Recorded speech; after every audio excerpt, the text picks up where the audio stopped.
ಅಣ್ಣ ಕಾಲೇಜ್ಗೆ ಹೋಗ್ತಿದ್ದೀನಿ, ಖರ್ಚಿಗೆ ಕಾಸು ಕೊಡೋಣ. ಅಯ್ಯೋ ಕ್ಯಾಶ್ ಇಲ್ಲಲ್ಲಮ್ಮ, ಫೋನ್ ಪೇ ಮಾಡ್ತಾ ನಿನ್ ಫೋನ್. ಸರಿ ಆಯ್ತಣ್ಣ. ಫೋನ್ ಪೇ ಮಾಡು. ಅಲ್ಲ ನಿನ್ನೆನೆ 1000 ರೂಪಾಯಿ ಫೋನ್ ಪೇ ಮಾಡ್ಯಾನ, ಮತ್ತೆ ರೊಕ್ಕ ತೆಗಿಲತ್ತಿದ್ರಾನು. ನಾನೇನು ನಿಮ್ಮ ಕಾಸು ತಗೋತಿದ್ದೀರ? ನಾನು ಅಮ್ಮಣ್ಣನ ತಾನೇ ಕಾಸು ತಗೋತಿರೋದು. ಅಣ್ಣ ಖರ್ಚಿಗೆ ಕಾಸು ಕೊಡೋಣ. ದಿನ ರೊಕ್ಕ ಎಲ್ಲಿಂದ ಬರ್ತಾವ ಅಂತ ಮಾಡಿದಿ?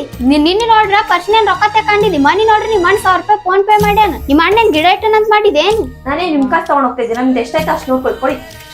ಹೌದು, ದಿನ ಅಷ್ಟಕ್ಕೆ ಏನ್ ಮಾಡಕತ್ತಿ ನೀನು? ಹೌದಾ, ನಾನು ದಿನ ತಗೊಂಡೋಗಿ ಖರ್ಚು ಮಾಡ್ತೀನಿ ನನ್ನ ಫ್ರೆಂಡ್ಸ್ಗೋಸ್ಕರ. ಇಲ್ಲಾಂದ್ರೆ ರೆಸ್ಪೆಕ್ಟ್ ಹೆಂಗ್ ಬರುತ್ತೆ ನನಗೆ? ಖರ್ಚು ಮಾಡಿಲ್ಲ 1 ರೂಪಾಯಿನು. ನೋಡಿದೆ ನೀನ್ 500 ರೂಪಾಯಿ ಸಲಕ್ಕೆ ಎಷ್ಟು ಕಷ್ಟ ಪಡ್ತಿದಿ. ಅಕ್ಕಿ ನೋಡ್ರ ತನ್ನ ಶೋಕಿಗೋಸ್ಕರ ಎಲ್ಲ ಕಲಸ್ ಮಾಡ್ಕೊಂಡ್ ಬರ್ತಾಳ.